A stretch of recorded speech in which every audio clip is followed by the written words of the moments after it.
literatura está no ar. Rádio Literária acabou de chegar. Livros, autores, leitores e muito mais. Essa é sua Rádio Literária Mais. Essa é sua Rádio Literária Mais e este é o programa Precisamos Falar Sobre Isso. Aqui nesse programa a gente discute temas reflexivos, acontecimentos sociais, tabus e tudo aquilo que merece reflexão. Eu sou Franci Lima, escritora, fundadora da comunidade Literária Mais e estou aqui para apresentar, fazer a introdução desse programa. Pra pensar, refletir e mudar, a gente precisa falar. Precisamos falar sobre isso, está no ar.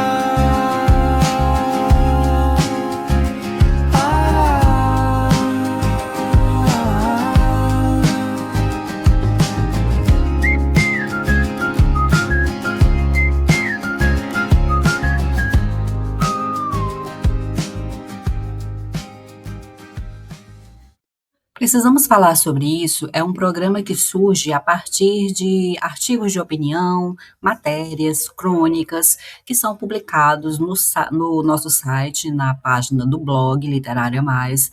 A gente sempre pega um texto que está tratando de um assunto do momento, que traz um texto polêmico, algum tabu que precisa ser discutido, e então a gente traz para discutir esse tema aqui na Rádio Literária Mais. No programa de hoje, nós vamos falar sobre um fato que aconteceu recentemente, e independente de você assistir o reality Big Brother Brasil, esse assunto merece ser discutido, porque o que aconteceu dentro da casa é apenas um retrato, um recorte da sociedade machista na qual nós vivemos. Então, na última semana, um dos participantes, ele fez várias coisas assim chocantes lá dentro. Uma delas foi admitir que tinha traído a mulher e que ela tinha perdoado, mas que se fosse o contrário, ele jamais perdoaria.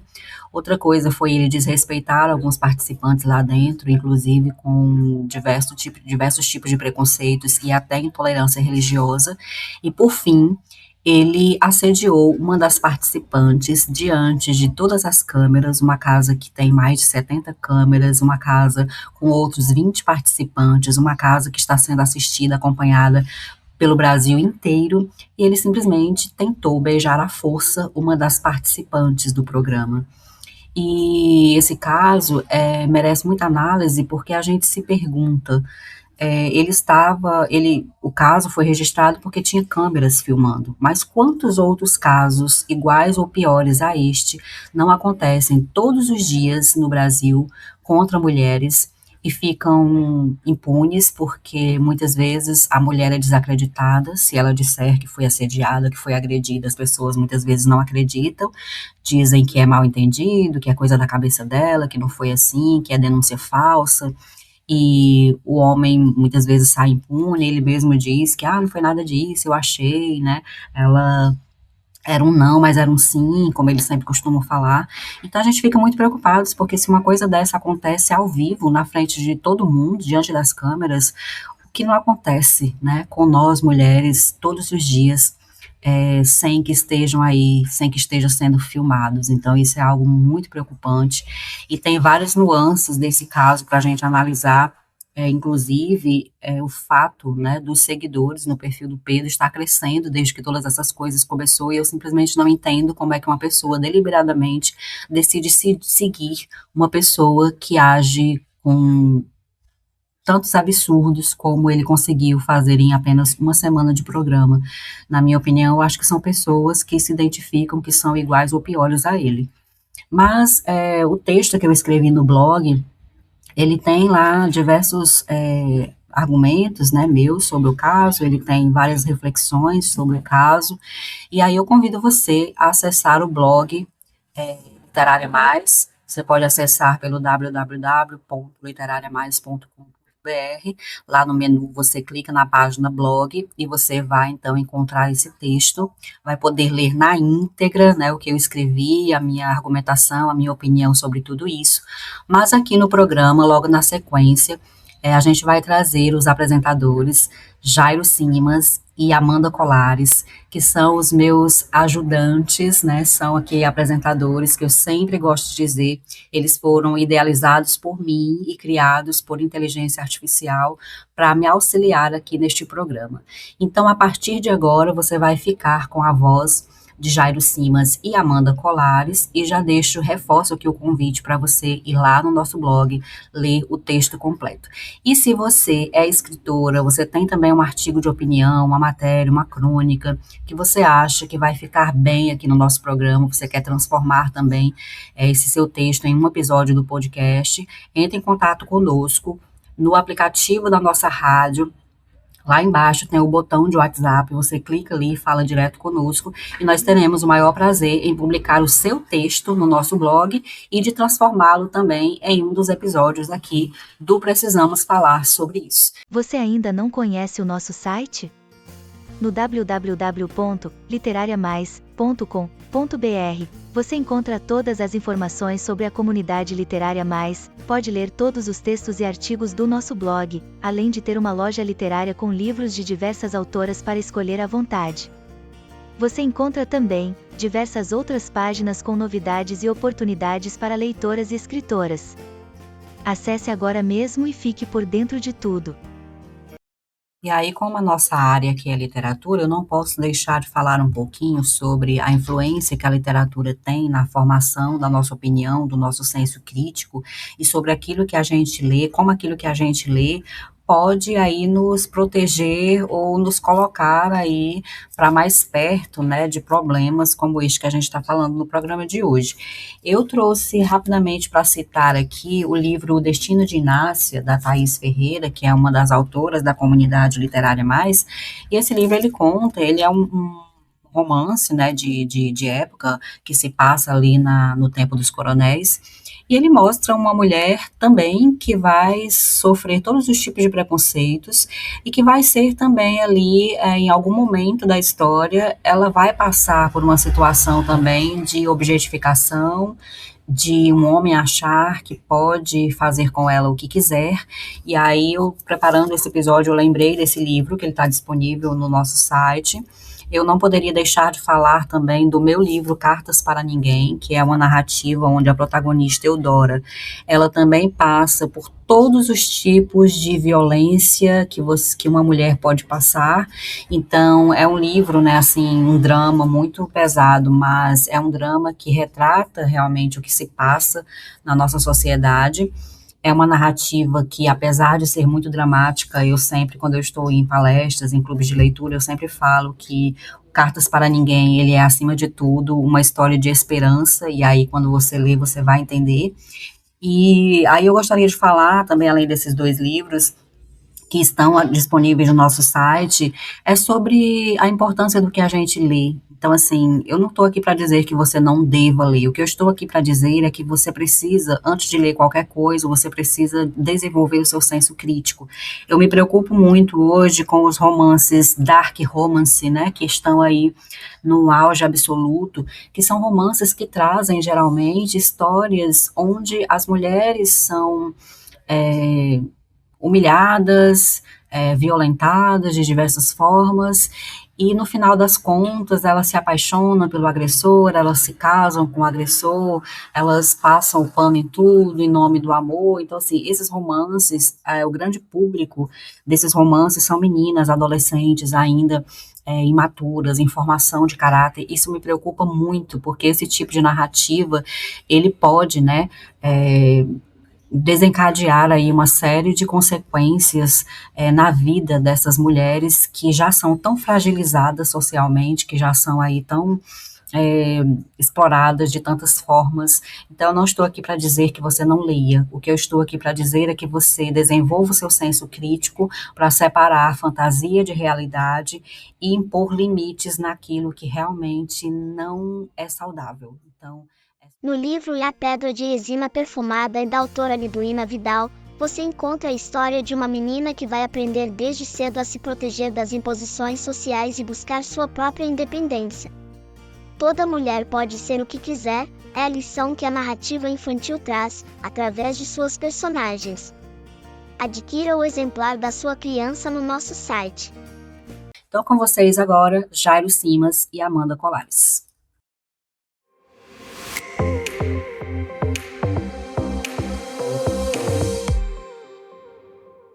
Independentemente de se acompanhar ou não um reality show, às vezes um acontecimento ali dentro transcende o entretenimento e vira um espelho da sociedade.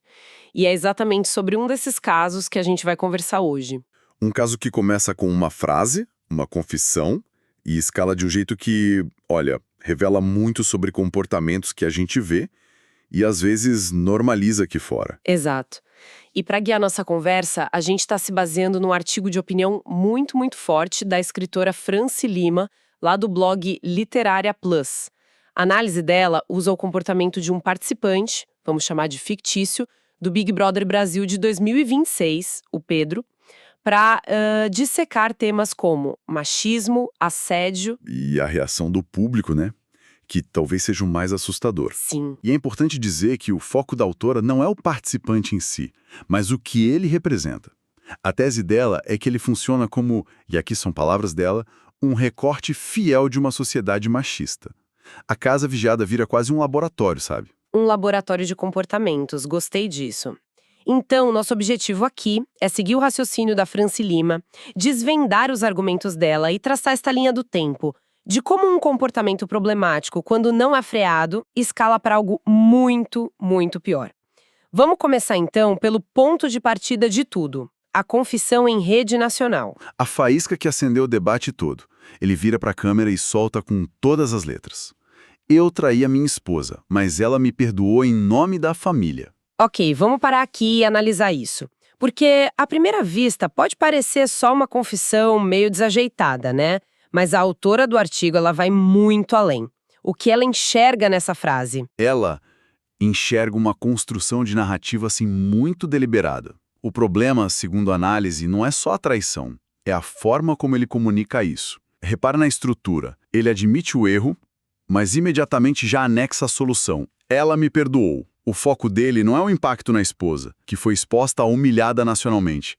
O foco é a própria absolvição. Ele já entrega o problema com a solução. Se colocando no centro, né? E essa parte do em nome da família, é aí que a análise fica mais profunda. A autora diz que essa expressão carrega um peso gigantesco. O peso histórico. Ela argumenta que isso aciona um gatilho cultural muito antigo. Aquela ideia de que a mulher é a guardiã, a responsável por manter a estrutura da família de pé, a qualquer custo. A qualquer custo. É como se ele dissesse: eu cometi o erro, mas ela, cumpriu o papel dela de mulher sábia, de guerreira e salvou a nossa família. A responsabilidade recai toda sobre ela. Quer dizer, a culpa pela traição é dele, mas a responsabilidade de consertar tudo é dela. É essa a lógica implícita que a autora conta.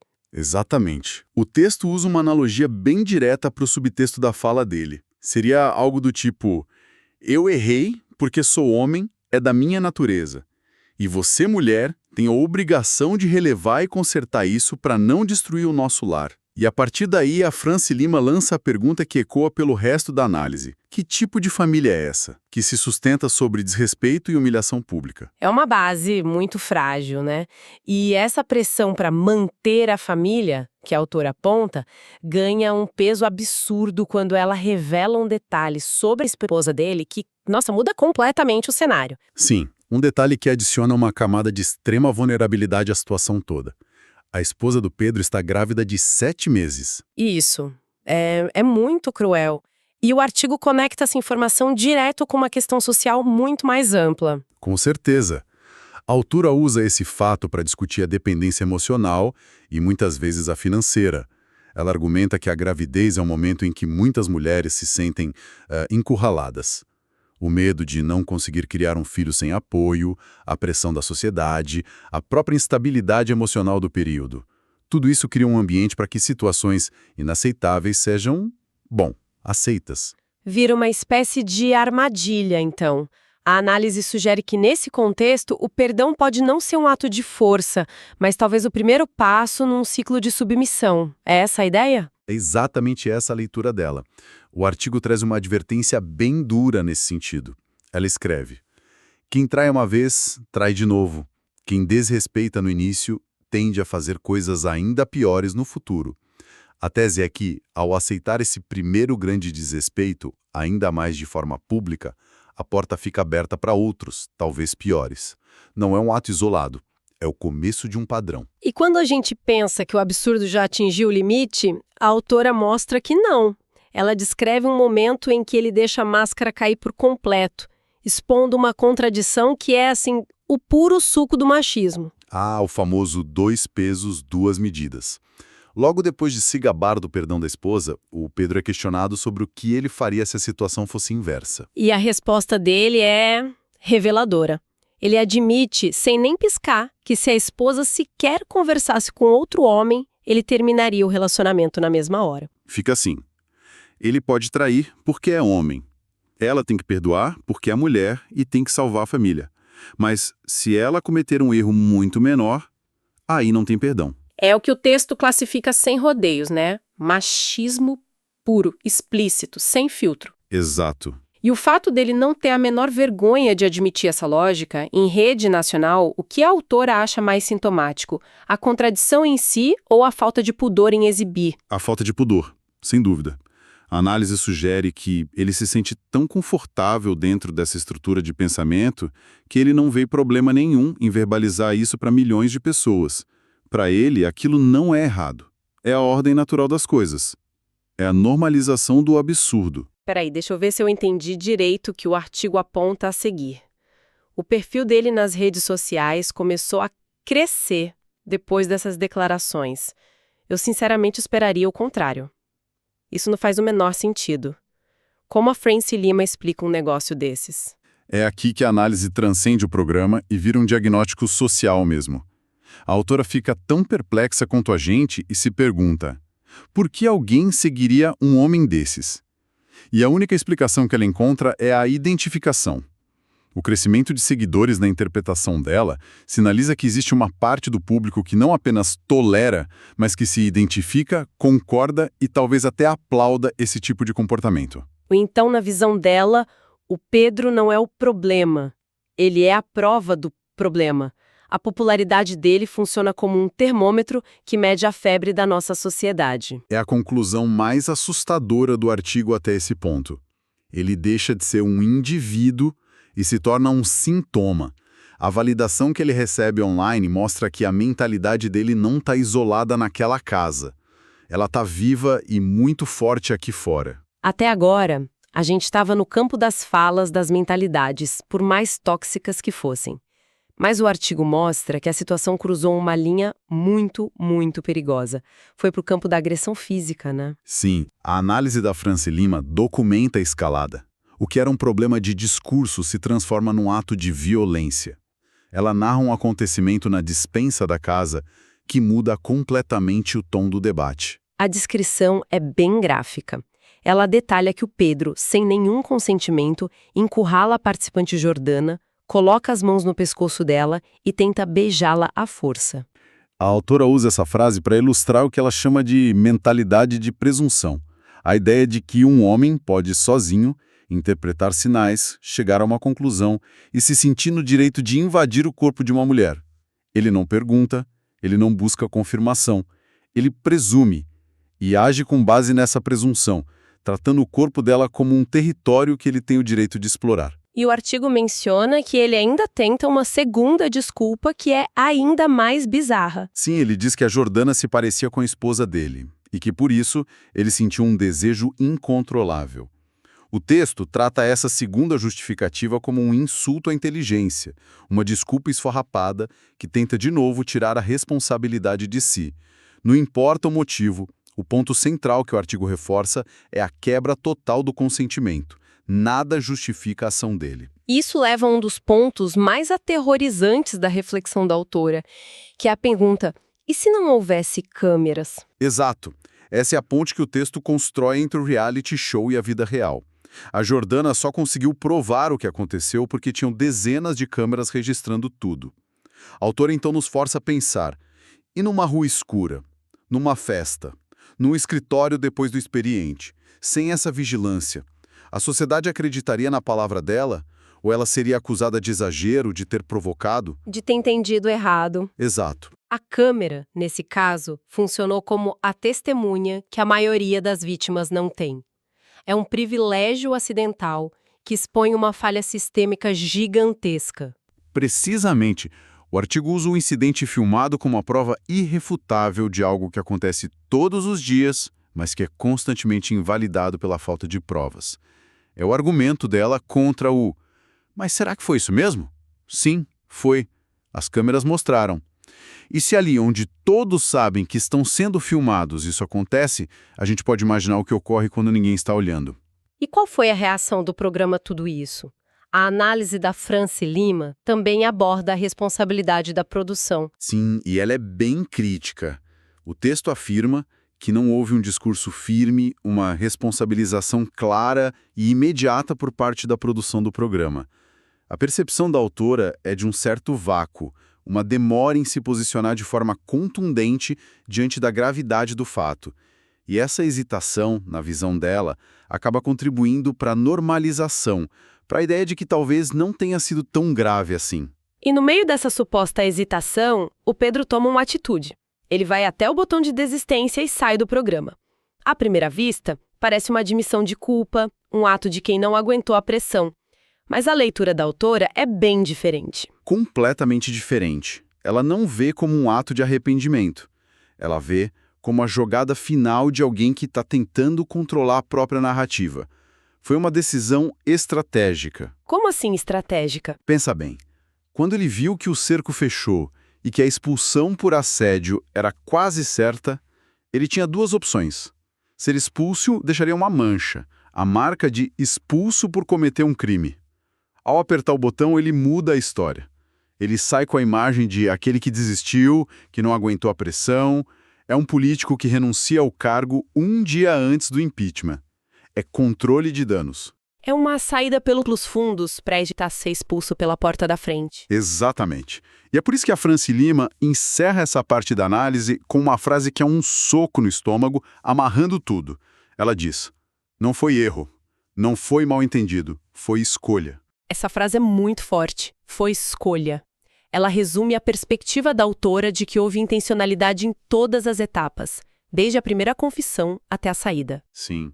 A análise propõe que não foi uma série de acidentes ou de falas impensadas.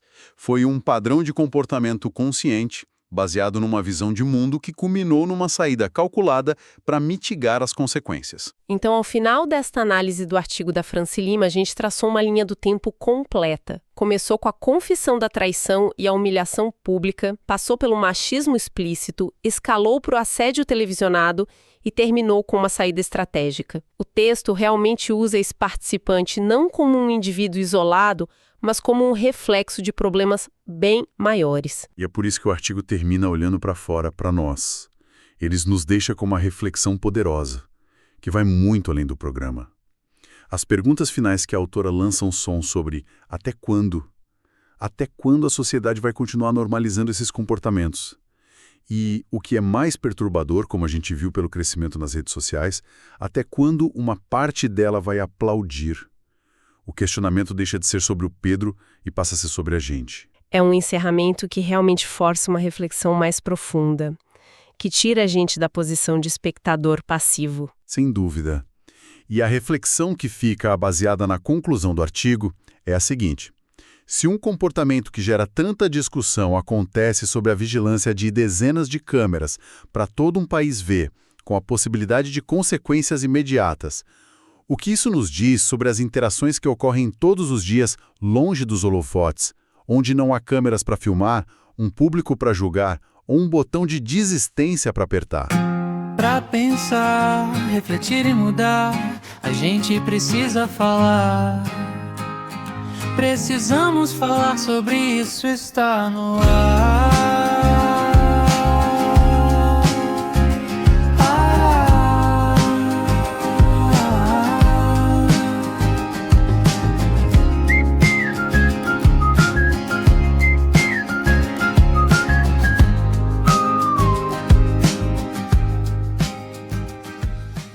Acesse o blog Literária Mais, Leia o texto que deu origem a este programa e deixe seu comentário.